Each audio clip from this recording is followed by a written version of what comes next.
लहान मुलींना साडी नेसवताना बऱ्याचशा मैत्रिणींना या अडचणी येतात. साडीमध्ये पदर तरी जास्त होतो किंवा साडी जास्त पोटावरती झाल्यामुळे पोट जास्त दिसतं, साडी जास्त फुगल्यासारखी वाटते. काष्टा सरकल्यामुळे काष्ट्याच्या खालच्या प्लीट्स बाहेर दिसतात किंवा साडीमध्ये पाय किंवा लेगिन्स घातली असेल तर ती सुद्धा अशी बाहेर दिसते. तर या सर्व अडचणी कशा सोडवाव्या हेच आजच्या व्हिडिओमध्ये दाखवलेलं आहे. तर चला पाहूयात आजचा हा व्हिडिओ. नमस्कार, पुन्हा एकदा स्वाती स्टाईलमध्ये मनापासून स्वागत. आज बघूयात लहान मुलींना अगदी परफेक्ट कोणती अडचण न येता साडी कशी नेसवायची. तर मैत्रिणींना व्हिडिओ आवडला तर प्लीज लाईक करा, चॅनलला सबस्क्राईब करा. तर तुमच्या मुलीला अशा पद्धतीने साडी नेसेल तर ती अगदी साडीमध्ये धावू सुद्धा शकते. तर चला पाहूयात. सुरुवातीला इथे मी ब्लाउज घातलेला आहे तिला आणि ब्लाउज थोडासा फिटिंग करून घेतलेला आहे, कारण हा मोठ्या बायकांचा ब्लाउज आहे. 2 पिन्स लावून समोरून मी हा फिट करून घेतला. आणि तुमच्याकडे जर लहान मुलींना ब्लाउज शिवलेला असेल तर त्याच्यावरती तुम्ही अगदी सुंदर साडी नेसवू शकता. आता इथे मी सिल्क साडी घेतलेली आहे. शाळेमध्ये भरपूर सारे कार्यक्रम असतात, त्यावेळेस आपल्याला साडी नेसवणं भाग पडतं. तर साडीचा हा असा भाग घ्यायचा की जेवढा तुमच्या दोन्ही हातांमध्ये अंतर होईल तेवढा भाग घेऊन आपल्याला पाठीमागे जायचं आहे. आणि पाठीमागे जाऊन त्या मुलीच्या हाईट एवढी साडी आपल्याला फोल्ड करायची आहे. कारण आपल्या या साड्या असतात त्या मोठ्या असतात आणि त्यांना ते जास्त होतात. त्याऐवजी आपल्याला अशा आतमधल्या साईडवरून फोल्ड करायची आणि तिथे एक गाठ बांधून घ्यायची. आता बऱ्याचशा मैत्रिणींकडून होणारी चूक म्हणजे तुम्ही जर मध्येच गाठ बांधली तर मध्ये गाठ बांधल्यानंतर आपण पुन्हा निऱ्या वगैरे खोचतो तर त्या गाठीवरती येतात, त्यामुळे साडीचा जास्त पोटावरती फुगलेला भाग दिसतो आणि पोट जास्त दिसू लागतं. त्याऐवजी तुम्हाला काय करायचं आहे की ही गाठ आहे ती त्या मुलीच्या उजव्या हाताखाली बांधून घ्यायची आहे. ही गाठ पदराखाली इझिली लपून जाते आणि गाठ सुद्धा दिसत नाही आणि पोट पण दिसत नाही. त्यानंतर आपण साडीचा जो असा एक छोटा भाग ठेवला होता आणि एक मोठा भाग ठेवलेला आहे. डाव्या बाजूला छोटा आणि उजव्या बाजूला मोठा भाग राहतो साडीचा. आता त्यानंतर आपल्याला काय करायचं आहे, प्लीट्स करायचे आहेत. तर साडीचा जो फॉल आहे, जिथे आपण साडीचा फॉल लावतो तर तिथून आपल्याला प्लीट्स करायचे आहेत. तर आता तर तुम्ही उलट्या साईडनं केलात तर ती साडीचा काष्टा किंवा बॉर्डर दिसत नाही. तर व्हिडिओमध्ये दाखवल्याप्रमाणे अगदी अशी बॉर्डर वरती दिसली पाहिजे आणि त्याच्या खाली बाकीच्या सर्व प्लीट्स गेल्या पाहिजेत. या हिशोबाने आपल्याला प्लीट्स किंवा निऱ्या बनवून घ्यायच्या.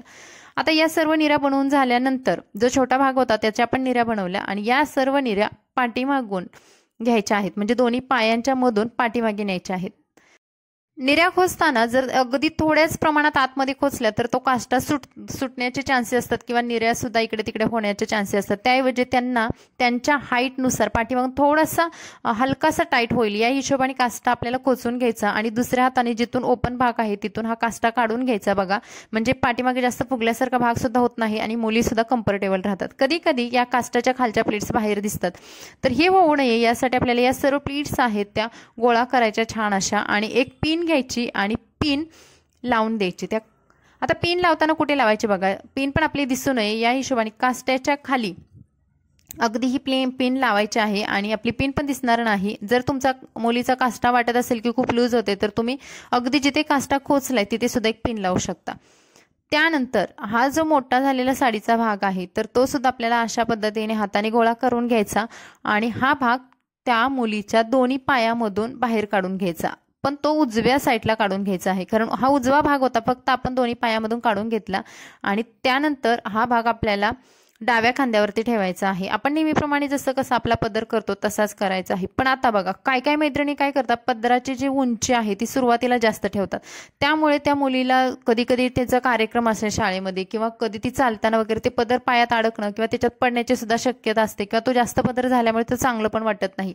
तर हे होऊ नये यासाठी आपल्याला काय करायचं, सुरुवातीला पदर करून घ्यायचं आणि मग समोरच्या निऱ्या करायच्या. तुम्ही जर सुरुवातीला निऱ्या करायला गेलात तर पदराचं मेजरमेंट चुकेल. तर पदराची उंची बघा, बरोबर तिच्या गुडघ्याच्या थोडीशी खाली ठेवायची आणि एक पिन लावून हा पदर ब्लाउज सोबत सेट करून द्यायचा.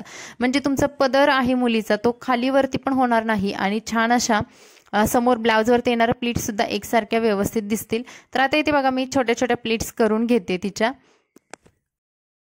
साडी नेसवताना छोट्या छोट्या गोष्टी सुद्धा विचारात घेणं गरजेचं आहे. आता ही ब्लाउजवरून येणारी वरची प्लीट आहे ती आपल्याला काष्ट्याच्या खाली अशी ठेवून एक पिनने सेट करायची आहे, कारण ही प्लेट जर लूज झाली तर त्यांना सुद्धा अनकम्फर्टेबल वाटत राहतं. त्यामुळे ही प्लेट एकदम टाईट सेट होणं गरजेचं आहे. त्यानंतर समोरची जी साडी आहे तिच्या आता निऱ्या करूयात. निऱ्या करताना तुम्ही अगदी काटापासून केल्या तरी सुद्धा चालतात. आता निऱ्या इथे 4 ते 5 आपल्याला येतात. आता तुम्ही साडी जर इथे कमी ठेवली आणि पदर जर जास्त केला तर इथे तुमचे 1 ते 2च निरे येते. त्यामुळे इथे आपल्याला पदराची उंची आहे ती व्यवस्थित ठेवून मग समोरच्या निऱ्या करायच्या आहेत. आता ह्या सर्व निऱ्या झाल्यानंतर खोचण्याची पद्धत बघा. आता बऱ्याचशा मैत्रिणी काय करतात, तिथेच रोल करतात आणि पटकन खोचतात. त्यामुळे साडीचा जो बोंगा तयार होतो किंवा आपल्या मुलीला पोट जास्त आहे असं दिसू लागतं किंवा तो एकदम विचित्र भाग सुद्धा तयार होतो. तर हे न करता आपल्याला काय करायचं आहे, निर्या खोचताना ती साडी तर त्यांच्या हाईटपेक्षा थोडी जास्तच असते. त्यामुळे त्यांना काय करायचं, निर्यांना असं एकच फोल्ड मारायचा आहे आणि तो फोल्ड आपल्याला आतमध्ये असा टक करायचा आहे, म्हणजेच खोचायचा आहे. आता या प्रोसेसमुळे पोट सुद्धा दिसणार नाही आणि सर्व निऱ्या पसरल्यामुळे सुद्धा एकदम प्लेन भाग तयार होतो. त्यानंतर सेंटरची निरी घ्यायची आणि ती निरी सुद्धा तिच्या डाव्या हाताखाली खोचून घ्यायची. ती निरी खाली येऊ नये किंवा सुटू नये म्हणून आपल्याला इथे एक पिन लावून घ्यायची आहे. छोटीशी पिन आतमधल्या साईडवरून तुम्ही लावू शकता किंवा वरून सुद्धा न दिसता अशी लावू शकता. त्यानंतर या पदर आहे तो सुद्धा बघा टाईट झालेला आहे, कुठेही लूज राहत नाही. आणि त्यानंतर साडी कमरपट्ट्याने सिक्युअर करायची आहे. कमरपट्ट्या लावताना मी इकडे पदर सुद्धा आतमध्ये घेतलेला आहे, कारण तो पदर त्यांच्या पायामध्ये अडकू नये. त्यानंतर होणारा प्रॉब्लेम म्हणजे बऱ्याचशा मैत्रिणींच्या मुलींचं असं पाय किंवा लेगिन्स घातली असेल तर तो पाठीमागून भाग दिसतो. तर हे होऊ नये यासाठी आपल्याला काय करायचं की जी बॉर्डर आलेली आहे पायावरती ती अशी एक बॉर्डर आतमध्ये घालून त्याच्यावरून दुसरी बॉर्डर घेऊन आपल्याला पेनने सिक्युअर करायची आहे. बघा आता इथे आपल्याला पाठीमागून फक्त बॉर्डर दिसणार, पाय किंवा लेगिन्स असं काही दिसणार नाही आणि साडी अगदी व्यवस्थित छान नेसवली गेलेली आहे, सिक्युअर झालेली आहे आणि त्या मुलीसुद्धा तेवढाच त्यामध्ये एन्जॉय सुद्धा करतात. आता तुम्हाला मी ते अगदी समोरचा लुक पाठीमागचा लुक सुद्धा दाखवलेला आहे. वेगवेगळ्या प्रकारचे डान्सचे कार्यक्रम असू द्या, त्यांचं काही रनिंग असू द्या, तरी सुद्धा मुली आरामशीर व्यवस्थित करतात. तर मैत्रिणींनो, हा होता आपला आजचा व्हिडिओ आवडला तर प्लीज लाईक करा, नवीन असाल तर सबस्क्राईब सुद्धा करा आणि हा व्हिडिओ तुमच्या फ्रेंड्स फॅमिलीमध्ये नक्की शेअर करा, त्यांना सुद्धा याचा फायदा होईल. तर चला भेटू अशाच नवीन व्हिडिओ सोबत. Bye bye.